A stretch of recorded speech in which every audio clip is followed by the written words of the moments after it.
Hey there folks, are you encountering the Blzbntagt00000870 error while launching your favorite Call of Duty games like Warzone, Modern Warfare 2 or 3?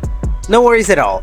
In this guide, I'll guide you through the steps to fix this pesky error in any Battle.net games on your PC. So without wasting any more time, let's get started. Solution 1. Delete game data and configuration files. To do this, open the Call of Duty launcher. Then click on the settings icon and select Show in Explorer. Next, close the Battle.net launcher from the tray icon. Now delete the .battle.net and retail folders.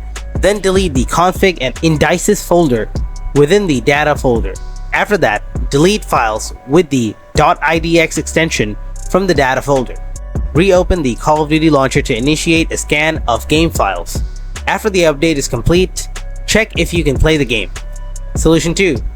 Enable compatibility options. To do this, first right-click on Call of Duty on your desktop, then select Open File Location, navigate to the Retail folder, then scroll down until you find COD and right-click on it.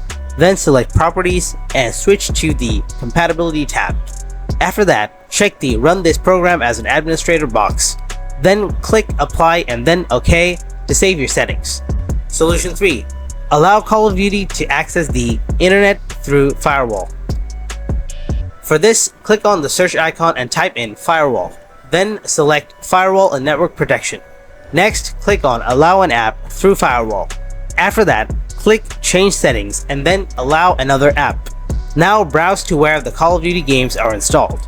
Then double-click on the Call of Duty launcher and click Add. Next, browse to the Retail folder. Double-click on the COD program and click Add. Now tick all the boxes and click OK. Now you should be able to open the game without encountering the error.